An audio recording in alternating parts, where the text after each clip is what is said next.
Breaking news. Welcome to today's headlines. Nnamdi Kanus lawyer claims legal connection between Abba Kyari, hip-hop leader. Nnamdi Kanus lawyer claims legal connection between Abba Kyari, hip-hop leader. To my dear listeners, from wherever you're listening from, please stay tuned as I read today's news. Ejimako, special counsel to Nnamdi Kanu, leader of the indigenous people of Biafra, hip-hop on Monday, claimed the legal connection between embattled Abba Kyari and the Biafra nation agitator. In an open letter to Malami, the lawyer said the update from the Attorney General of the Federation, Abubakar Malami, requesting further probe of some aspects of the suspended Deputy Commissioner of Police investigation has created a new legal connection with Kanu.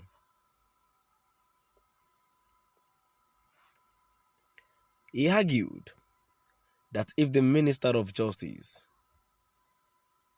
can offer legal advice in the extradition process of Kyari, who is wanted in the United States for his alleged part in fraudulent activities by Ramon Abbas, popularly known as Hush Puppy, then Nnamdi Kanu is equally entitled to any legal advice that impacts his prosecution.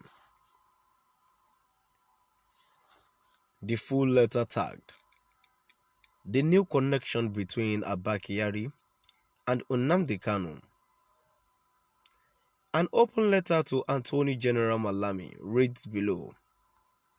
On 13th March 2022, it was widely reported in the media that the Office of the Attorney General of the Federation issued a legal opinion, advice, exonerating DCP Abba Kyari from the allegation of money laundering, which forms the main basis upon which the United States of America is seeking Kyari's extradition to America. One of such publications, in a well-respected national daily, was captioned, "Hush Puppy new legal advice from AGS office exonerates Abba Kyari of money laundering allegation." Inasmuch as this legal advice does not sit well with certain segments of Nigerians and even the Americans that seek the extradition of Abba Kyari, it needs to be stated that the rendering of legal opinion or advice comports with the constitutional powers of the Attorney General of the Federation as preserved under the Constitution of the Federal Republic of Nigeria.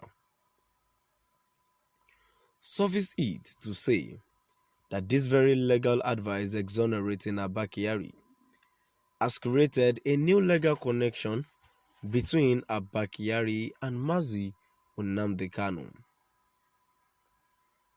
The connection lies simply in the fact if Abba Kyari is deemed entitled to such legal advice that will surely impact his extradition, Nnamdi Kanu is equally entitled to any legal advice that impacts his prosecution. In other words, the pertinent provisions of the Nigerian Constitution and Nigeria's Extradition Act must be applied equally to all. Thus, Nnamdi Kanu is now entitled to a self-same legal advice, which must include the following. I, under the universal doctrine of specialty, which pertains to extradition,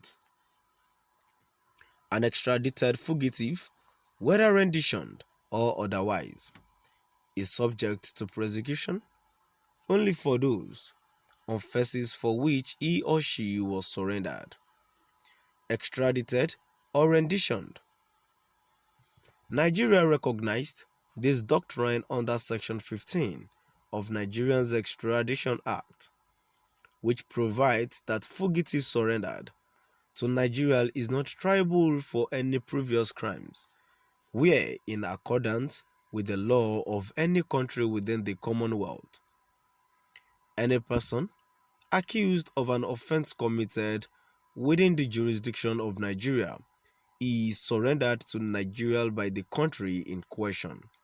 Then, so long as he has not had a reasonable opportunity of returning to that country, that person shall not be detained, whether under this act or otherwise, tried or otherwise dealt with in Nigeria for or in respect of an offense committed by him before his surrender to Nigeria, other than the offense for which he was surrendered to, or any lesser offense which may be proved by the fact on which his surrender was granted, or b.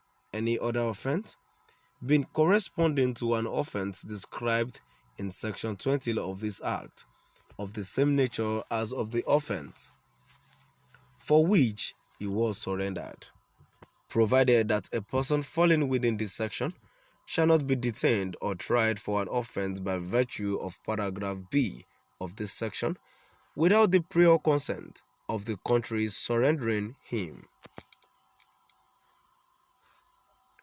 2. To be sure, the foregoing provisions were, as regards Nnamdi Kanu, breached in all their material particulars, first as of 19th June 2021, when Nnamdi Kanu was abducted in Kenya. He was facing 4-count charges, none of which included or bordered on terrorism. Today, the charges have been expanded to 15 counts that included and bordered on terrorism. Unarguably, this is a clear violation of the doctrine of specialty, especially in view of the proviso that a person falling within this section, i.e. Section 15 of Nigeria Extradition Act, shall not be detained or tried for any offense without the prior consent of the country surrendering him. In this very instance of Nnamdi Kanu, the surrendering country is Kenya, and there is no evidence that a consent was obtained before these new 15-count charges were brought. To my dear listeners, finally, we've come to the end of our today's news. Please do drop by at the comment section and let's know what your view is all about. Thank you for listening.